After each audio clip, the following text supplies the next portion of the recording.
Hi! Welcome to my channel. If this is the first video of mine that you've watched, my name is Liz. Welcome to my channel.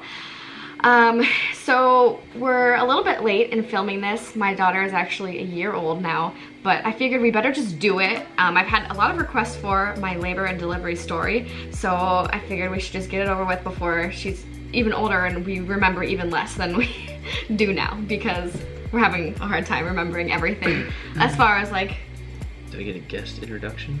Oh, he goes, this is my husband, Zach. Everyone say hi, Zach. Hello. Yes, this is Rosalie's daddy. And I need him here to help me because I have a bad memory as it is, and it's been a year, and everyone knows all about mom brain and how you just lose most of your, you know, half of it at least goes to the baby. So yeah, I'm struggling with remembering and I need his help. It all started Wednesday evening, and I was having, I guess you could call it pre-labor contractions, and I hadn't experienced any Braxton Hicks, nothing my entire pregnancy. Like, my tummy would kind of tighten. I know a lot of women have talked about that, and I guess that is Braxton Hicks, but I didn't have any pain, any feeling associated with that. It was just a tightening of my stomach. So the fact that I was having contractions like really freaked me out, and I was, being a first-time mom, I didn't know what to actually expect. So I thought these were real contractions, but they were turns out just pre-labor. And these started Wednesday evening. I actually thought that I was leaking amniotic fluid. So Zach is very tempted to say that I just peed myself, but I did not. I still don't really know what this foreign substance was, but who knows when you're pregnant. I didn't pee. Shut up. But I swore that I was leaking fluid, and this was like at night. So we waited until the morning, and my contractions were a minute long, and they're about 5 minutes apart, which is what they say at this point you should be going to the hospital. And this is like what they stayed at the whole time. I had been timing them, and I was like freaking out, you know, I didn't know what to expect. So I thought I was in legit labor, and this was Wednesday. And then, so Thursday, we went in once on Wednesday night. Once Wednesday night. We went once Wednesday night. They hooked me up to the little monitor. If you've never had a baby, they have like a little elastic type thing. So on Thursday, we went in the morning, and they put that little like elastic thing with the monitor on it around my big old belly. And of course they make you get in a hospital gown, and you have to get all undressed, and what else do they make you do? I think that they put something on your arm too to monitor your heart rate, because the thing around your tummy is for your contractions. But apparently my contractions weren't even reading on the thing. They wasn't picking anything up, so they probably were thinking like, this woman's crazy. And so they sent us home. We just ended up going home, obviously very discouraged and frustrated. Me, at least, I was. Because we were just anticipating this baby. We just wanted to see her and meet her. It's a 45-minute drive. Yeah, it's a 45-minute drive too to the hospital, so, you know, it's not too bad. It's not too bad, but we had to make that drive just to be sent home. And so we went home and just kind of tried to go about our day, and I was doing my nails, and the contractions kind of started back up again quite intensely. We went back. It's like 10 or 11. Yeah, I think it was 10 when we got there, or 10 or 10:30. My doctor was there that night, and so were many, many other women in labor. So they were slammed, and they were packed full of laboring women, and so they were hesitant to admit me, even though my doctor was there. But then, since I was scheduled to be induced that night, yeah, the next night, a while later came back and they said, okay, we're just gonna go ahead and admit you now, and we can start the induction process tonight. And by this time, I remember it was like 12:30 when they admitted us, pretty late. We had our own hospital room, and I just remember thinking like, this is the room we're gonna meet our daughter in. And it's all so surreal. So we did our best to get some sleep, because we knew we were gonna have an early morning, because they were gonna wake us up pretty early. I think it was like 5 or 6 that they woke me up to start me on Pitocin, which is just in the IV. They just put it in an IV drip I was asleep, I was sick. Just from not eating, and I think all the nerves of not being able to do anything to help Liz and just being worthless, I guess. Just Zach's a nervous Nelly, so when he's like helpless, it makes it even worse. Yeah, Zach and I were both throwing up. I, of course, hadn't really eaten anything, and labor makes you really nauseous. And so I was eating a bunch of shaved ice. I had like the cherry and the lemon, like it's just shaved, it's just like an icy. And I was eating a bunch of those. So those came back up. It was all red. Ugh. And Zach was also throwing up because he was sick. I think I was handling it better than he was. It was a little bit sad. It was a little bit pitiful. I'll say it. I was peeking in the bathroom and she was. I had a little bag, so he got the actual toilet because he needed it more than I did. So I guess I didn't really progress hardly at all from the Pitocin. My body started doing, I mean, the contraction started pretty heavily, but as far as like actually dilating, there was like barely any progress. So that was really discouraging and annoying for me. So as far as the actual like progression and timing of like my dilation, I don't remember because obviously that was a whole year ago, and so I can't tell you how long it took, but it took forever. I was basically stuck at a 4 centimeters and like 80% effaced for the first 10 hours. Yeah. Like the first 10 hours I was stuck at a 4. And I do want to mention that I had a birth plan, like I had it all written out, and I really, really wanted a natural labor, and I almost made it there. I really was very, very close, but we'll tell you a little bit more about that here soon. So let's just get into the dirty stuff. My contractions were pretty much non-stop, and they were very, very intense. Basically on the monitor you can see where your contractions are going up and up and up, so Zach could tell like how intense they were, and there was basically no breaks in between. They were just non-stop contractions, but there was points where they were less. But there was never just a straight line. That wasn't a thing. So I was laboring and laboring and laboring, and Rosaleigh was flipped sunny side up. She was, what's the word, transverse, I think the word is. And so she wasn't breech, but she wasn't, I think their face is supposed to be down, and she was up, basically.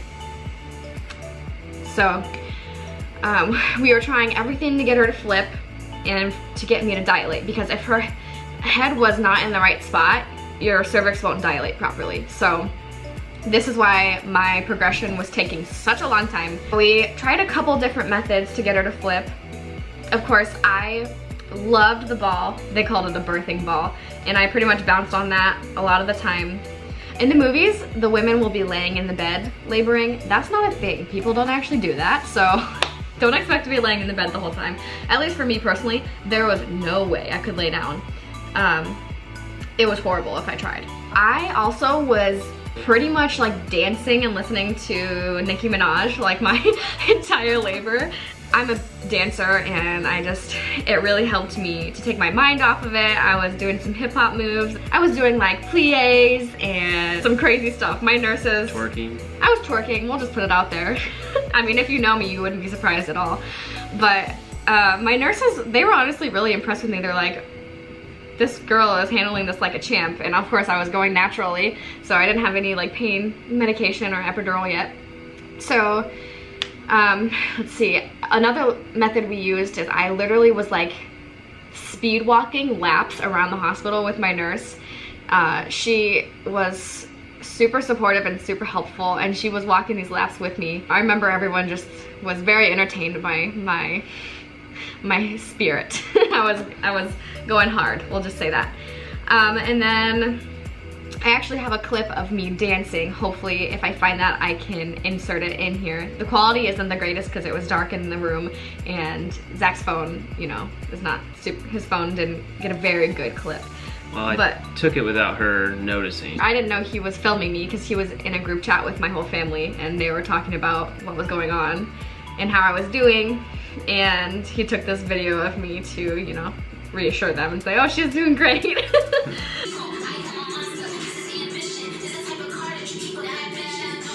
Stop it.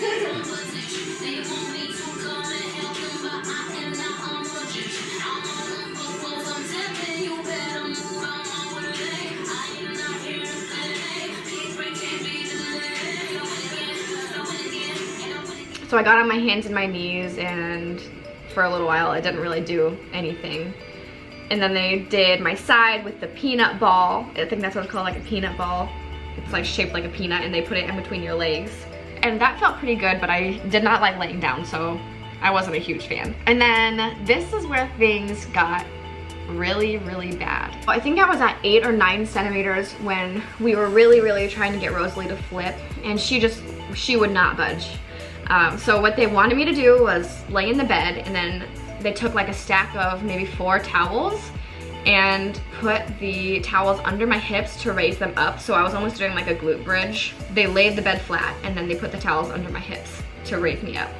And so this kind of sent the contractions like into my ribs. I literally cannot even describe this pain to you. It was excruciating, and at this point I was literally begging for a C-section. Like, and I was doing so well up until this point. Like, I was showing no pain. I was breathing heavily, but that was about it. And then at this point I was crying, and I was losing it. And I have a very high pain tolerance, and oh, the nurse was trying to convince me to talk to her about just continuing with the natural birth, and Liz was and she ripped my head off a few times with some words. I just, you know, Rosalie would not flip, so I had probably been in labor for like 20 hours at this point, and I was dilated pretty far, like 8 or 9 centimeters. She would not flip, and I was begging for a C-section. So they said, all right, well, we do not want to give you a C-section because you're doing so well. You've been handling this like a champ. We think that you should get an epidural and see if that helps.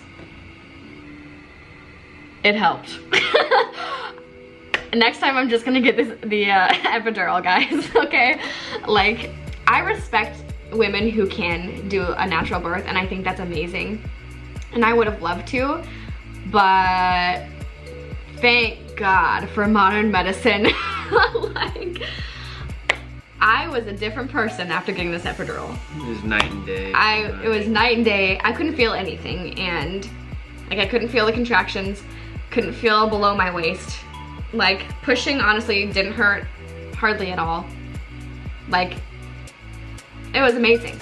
Just seemed like another normal day. Yeah, it was normal. Like, I was just fine, you know. So the guy comes in, and the contractions were really bad at this point. This was before I got the epidural, and they make you get in a really weird position. Like, you have to hunch over. They gave you a pillow, and I just had to hunch over it. My nurse was like really helpful. I remember like just having her like arms around me, and like she was rubbing my back. But I just remember that was so helpful, like having her embrace me, and just like I had to really, you have to hold completely still, like completely still while they're giving you the epidural. So it was really hard, but I breathed through it. And so they put the needle, well, what do? They put like a big plastic sheet over your back, and then they put the needle in, I don't know where, like mid-spine area. And this pain, I mean, it was hardly anything, just compared to the contractions. Like, didn't even faze me. So if you're nervous about— I missed the first time. They had a little bit of a I remember that issue. They missed, so it took an even longer time than it should have because he had to redo it. And then, oddly enough, he tells me I have scoliosis. I'm 21 years old, and no one has ever told me that I have scoliosis, so that's a fun fact. Rosalie never ended up flipping. Like, I pushed her out when she was sunny side up or transverse, and that's how I delivered her, because she is a very stubborn child, and she still is. Such a brat. It's really true that based off of their personality is how your labor goes, and it's very true. So I pushed for 50 minutes, and that's a pretty long time. I ended up with a 2nd-degree tear, and Rosalie had a dislocated shoulder. yeah, Rosalie had a dislocated shoulder, because I'm assuming it's because she was transverse. She got stuck. Yeah, she got stuck. Poor girl. So, let's see. All the nurses were very impressed with my laboring, or my pushing abilities. Because, I'll just show you. I literally had my legs like this, I was holding my feet and pushing, and like, they're like, oh my gosh. I'm like, yeah, I'm a dancer. No big deal. So they're all really impressed with my ability to push. And then, let's see, my doctor made the comment after I was done. She was like, you need to have like 12 more babies because you're really good at this. I'm like, not gonna happen. I was like, no, we don't even know if we're gonna have any more, but we'll see. It's possible.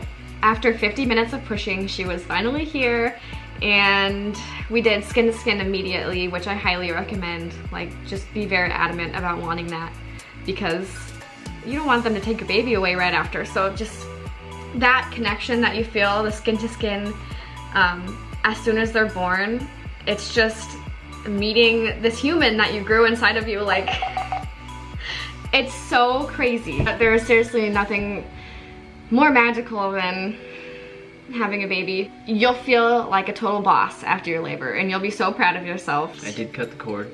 Yeah. Zach got to cut the cord. He did a really great job. He wasn't scared about it or anything. The cord's tip to dads. Apparently the cord's kind of like, it's tough. Like, you have to actually get in there and really cut it. Yeah. And then after you deliver the baby, I didn't really realize this, I guess, but the placenta doesn't just like come out. Like, they sometimes have to help it out a little bit, so they'll like massage your tummy and they'll have to take it out themselves and kind of push it out almost.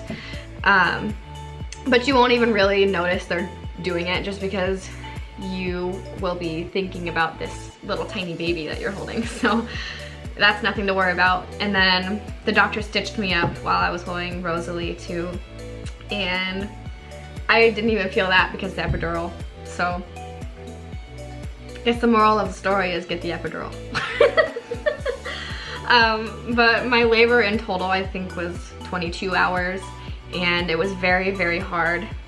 So Rosaleigh was finally born on the 19th at 7:05 p.m. and she was 20 inches long and 8 pounds and 4.6 ounces.